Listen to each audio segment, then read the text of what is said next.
एक नियम और सवर्णों ने छेड़ दिया है बड़ा रण। देखिए जरा, पूरे देश से तस्वीरें आ रही हैं। पहली तस्वीर उत्तर प्रदेश के वाराणसी की है, पीएम मोदी का संसदीय क्षेत्र जहां प्रदर्शन हो रहा है।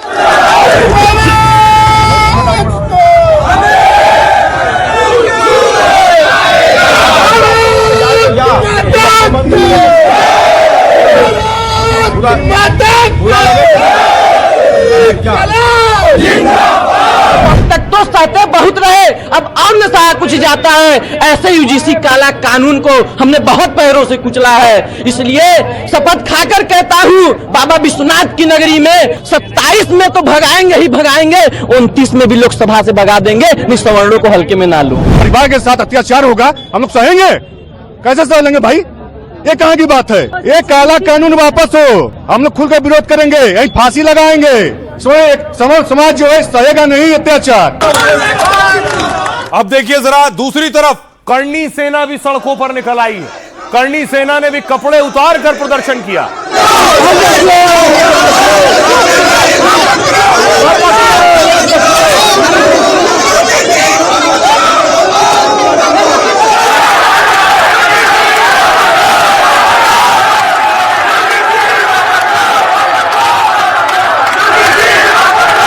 किसी जात से गलती हो सकती है, किसी धर्म की आक्रोश गलती हो सकती है, जिसमें आप किसी एक व्यक्ति को गलत नहीं ठहरा सकते। इसमें मेरे बच्चों को भी सवाल है, इसके लिए मुझे अपनी जान देनी पड़ेगी। मैं जान देने को तैयार हूँ। दिल्ली तक जाएंगे, जंतर मंतर तक जाएंगे और तब ये राष्ट्र लेवल पर होगा। अब सारे देश भर की इकट्ठा होंगी तो ये रोके नहीं रुकेगा। अब देखिए दूसरी तरफ बवाल इतना बढ़ गया है कि मंत्री जी नित्यानंद राय आज लोगों के बीच थे। मीडिया वालों ने इसी नियम यूजीसी नियम पर देखिए सवाल पूछा है। यूजीसी को लेकर यूजीसी में सर नियम में बदलाव किया गया है, स्वर्ण समाज काफी आक्रोश में है। यूजीसी को लेकर स्वर्ण समाज काफी आक्रोश में है, इसको क्या कहेंगे? राजीव भगवान विष्णु माता लक्ष्मी की जय। एसपी यादव की विजय से हर नाथ की जय, पतलेश्वर नाथ की भारत माता की। यूजीसी में सर नियम। मंत्री जी ऐसा फंस गए कि सवाल यूजीसी नियम पर पूछा गया और उन्होंने हर हर महादेव का नारा लगा दिया। एक और तस्वीर देखिए, बिहार की राजधानी पटना में भी लोग सड़कों पर उतरे और प्रदर्शन कर रहे थे।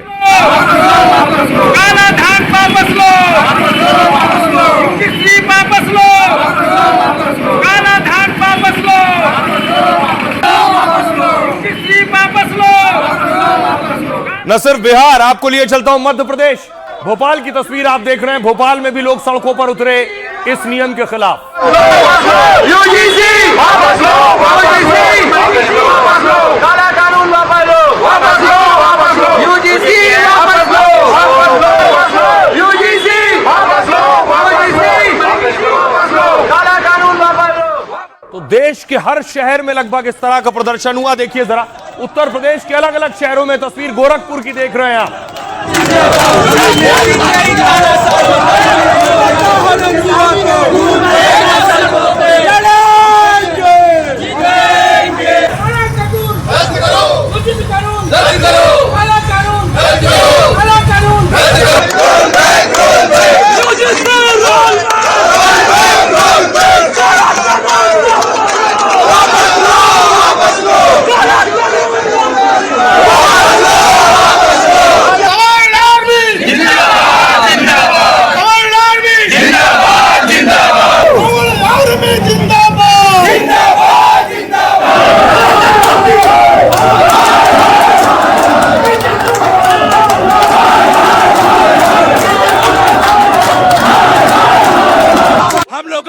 गद्दी पर बैठाया है और हम लोगों के खिलाफ ये कानून हम लोग नहीं सहेंगे। काला कानून वापस होना चाहिए।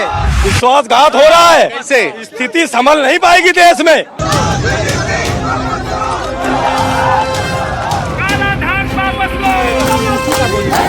बजट से पहले देश में एक नया बवाल शुरू हो गया है। शहर शहर सवर्ण सड़कों पर उतर आए हैं, धरना प्रदर्शन कर रहे हैं और बड़े आंदोलन की चेतावनी तक देने लगे हैं। जब तक ये कानून वापसी नहीं होगा, करनी सेना सड़कों पर रहेगी। अभी हम दिल्ली में जाएंगे और रेल भी जाम करेंगे, रोड तक का जाम अगड़े बनाम पिछड़े की इस लड़ाई की वजह है नया नियम। उसमें आखिर ऐसा क्या है जिससे सवर्ण आग बबूला है और सड़क से संसद तक बड़े घमासान का ऐलान कर रहे हैं। और आइए अब आपको बताऊं सीधी सरल भाषा में, ये जितना बवाल हो रहा है, ये बवाल सच्चा है, झूठा है, सही है, गलत है, यूजीसी का नियम क्या है और किस नियम के सरकार के लिए मायने क्या है, और दूसरी तरफ विरोध किस बात का है और किस बात का है, इस पर भी बात करेंगे। सबसे पहले देखिए, यूजीसी का पहला नियम, शिक्षण संस्थानों में भेदभाव रोकने के लिए नए नियम बनाए गए।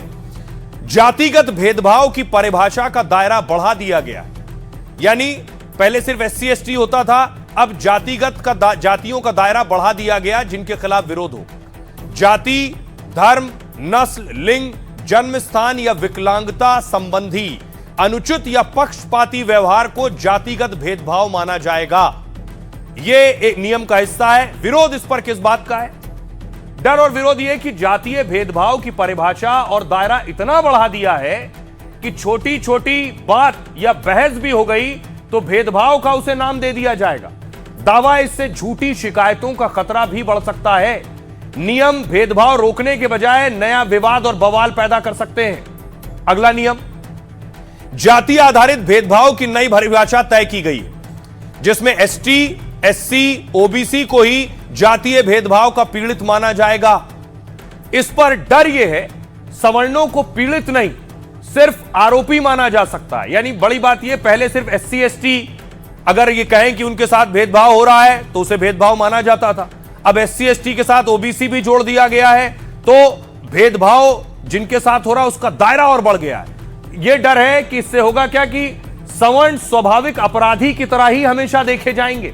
झूठी शिकायत या रंजिश के तहत भी फंसाया जा सकता है, उनका यह विरोध है। अब तक पीड़ित की कैटेगरी में सिर्फ SC ST ही शामिल हुआ करते थे, जिससे कई बार जनरल बनाम SC ST की लड़ाई हो जाया करती थी। लेकिन अब क्या होगा? जनरल बनाम SC ST OBC की जंग हो सकती है। OBC में मुस्लिम जातियों को भी शामिल किया जाता है। उच्च शिक्षा में SC ST और OBC की हिस्सेदारी सोचिए 62% है, यानी 62% वर्ग में कोई भी सवर्णों की शिकायत कर सकता है और सवर्णों के खिलाफ भेदभाव होगा तो फिर क्या होगा? अब यह है डर। यूजीसी का एक और नियम, झूठी शिकायत पर सजा का कोई प्रावधान नहीं। यानी अगर किसी OBC ने झूठी शिकायत कर दी तो उसको सजा नहीं दी जाएगी उस झूठ पर। झूठी शिकायत पर पहले क्या था? जुर्माना या सस्पेंड करने का नियम था, लेकिन नियम बदलने फर्जी या झूठी शिकायत की आशंका और बढ़ गई है। नियम बदले जाने से सवर्णों को लगता है कि उन्हें बेवजह फंसाया जा सकता है, झूठी शिकायत कर उनकी पढ़ाई को टारगेट किया जा सकता है। उन्हें डर है पूरा करियर बर्बाद हो जाएगा।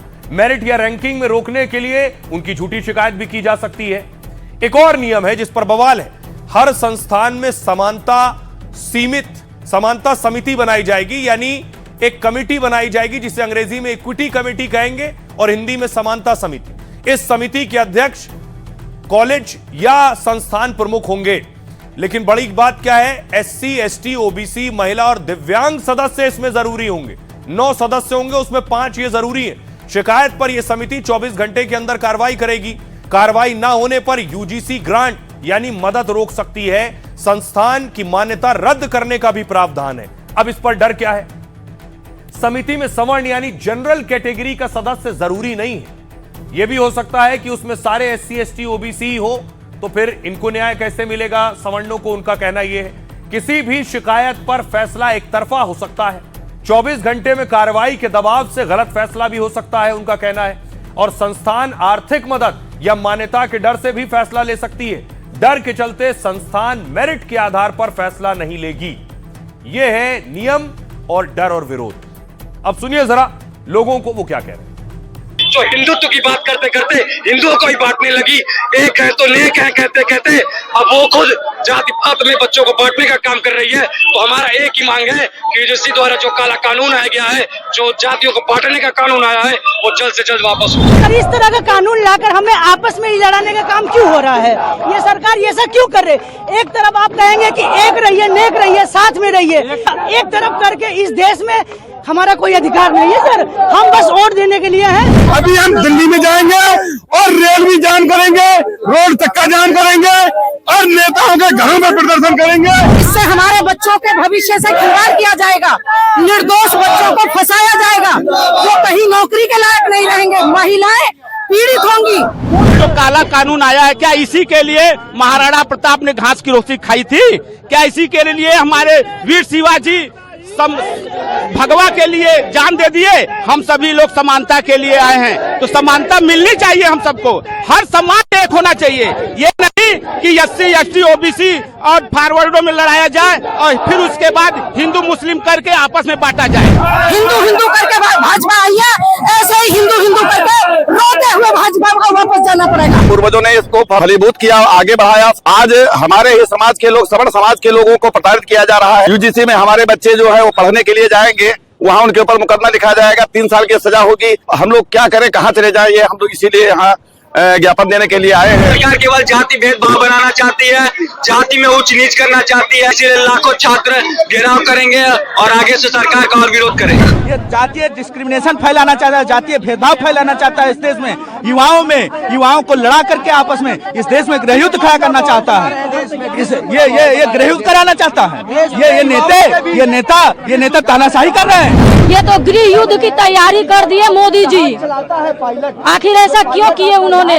ये सवर्णों के साथ ऐसा भेदभाव क्यों है?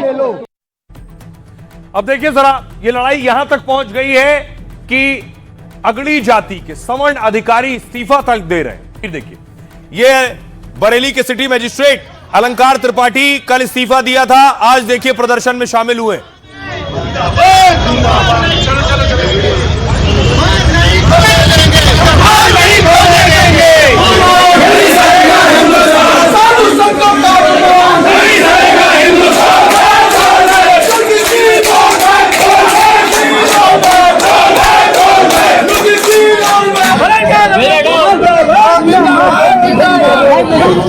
अब इसके बाद देखिए, सिटी मजिस्ट्रेट ने कल इस्तीफा दिया, फिर रात को सारा सामान घर का निकल गया है। उनके घर से सामान लाद लिया गया है, घर छोड़ दिया है, गाड़ी छोड़ दी है।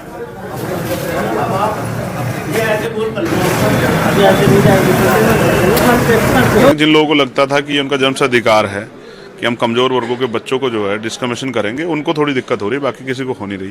गाइडलाइन में ऐसा कुछ है नहीं, मैंने पढ़ा है। उद्देश्य में जो है आर्थिक रूप से कमजोर वर्गों को जोड़ा गया है, तो इसका मतलब ये है कि EWS वाले बच्चों को भी उसमें ऐड किया गया, तो वो सारे सामान्य जाति के हैं। किसी को उत्पीड़न होने नहीं दिया जाए, कोई भेदभाव नहीं होगा, कोई डिस्क्रिमिनेशन के नाम पे किसी को भी मिसयूज करने का अधिकार नहीं रहेगा। इसमें UGC हो, भारत सरकार हो या राज्य सरकार हो, इसकी दायित्व रहेगी। मैं आश्वस्त करता हूँ, उसको जो व्यवस्था हुई है, भारत की कुछ भी व्यवस्था हो, संविधान की परिधि के अंदर होगा।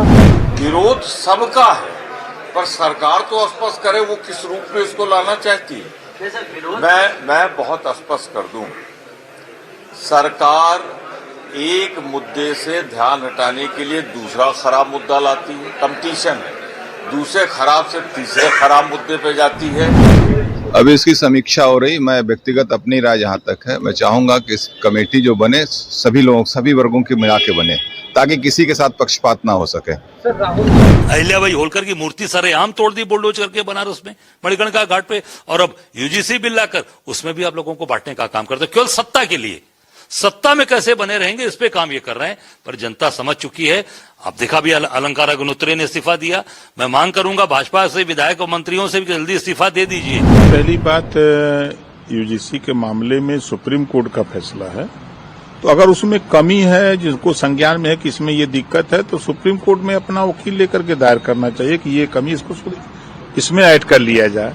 तो मामला सुप्रीम कोर्ट का है, उसमें सरकार से कोई मतलब नहीं है। मेरा यह मानना है कि जो सबके हित के अंदर हो, उसको हमारे शिक्षा मंत्री धर्मेंद्र प्रधान जी को इस पर स्पष्टीकरण देकर लोग चीजों को आगे बढ़े, उससे पहले कि इसके क्या कारण है चेंज करने के, उससे अगर जनता को अवगत कराएंगे और सही फैसला सरकार को लेना चाहिए। अगड़ों और सवर्णों का विरोध इस बात को लेकर है कि उस कैटेगरी में उन्हें नहीं रखा गया। उनका कहना है, अगर विरोध OBC के साथ हो सकता है तो विरोध अगड़ों के साथ भी हो सकता है। वो हमेशा कटघरे में क्यों खड़े रहे, और क्या विरोध भेदभाव सियासतदानों ने नहीं किया? ये आरोप लगे बसपा पर भी ये आरोप लगे, लालू यादव पर भी।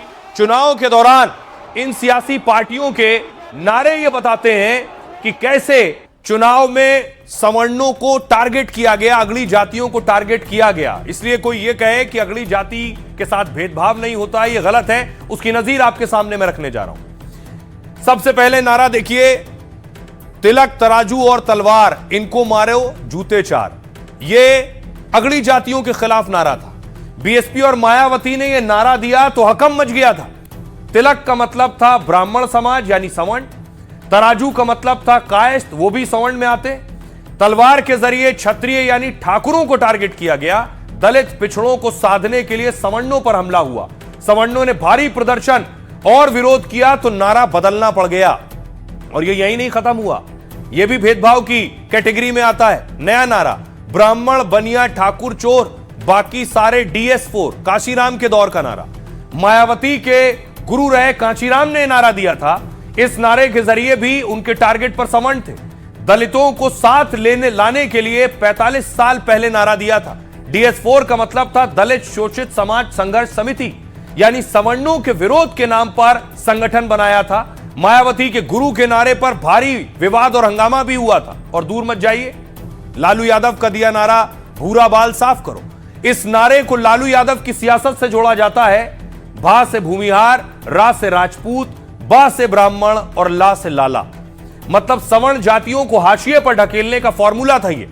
1990 के दशक में लालू के इस फॉर्मूले से जातिगत तनाव बढ़ा, लेकिन पिछड़ा और अति पिछड़ा को साथ लाने में कामयाब रहे। साथ में लालू ने MY यानी मुस्लिम और यादव का भी कार्ड खेला है। 15 साल तक इसी फॉर्मूले से RJD बिहार की सत्ता में रही, पर जब भूरा बाल बराबर सवर्ण एकजुट हुए तो लालू सत्ता से बाहर हो गए। अब सोचिए जरा, ये बताता है कि कोई अगर ये कहे कि भेदभाव सिर्फ एक तरफा है तो ऐसा नहीं। आंख खोल कर देखिए तो दूसरी तरफ भी सवर्ण और अगड़े भी कहीं ना कहीं और बहुत बार इस तरह के भेदभाव से गुजरते हैं। अब सुनिए जरा लालू यादव की बेटी मीसा भारती क्या कह रही हैं। तो राष्ट्रीय जनता दल अपने तरफ से पूरी कोशिश करेगी कि बजट सेशन में हम लोग इस बात को वहाँ पे रखने का काम करें। विरोध का कोई औचित्य नहीं है, लेकिन तथाकथित उच्च जाति का दम भरने वाले लोग जो भी इसका विरोध कर रहे हैं, वो परंपरागत रूप से अनुसूचित जाति, अनुसूचित जनजाति और पिछड़े वर्गों के साथ भेदभाव करने के आदि उनको पीड़ा हो रही है।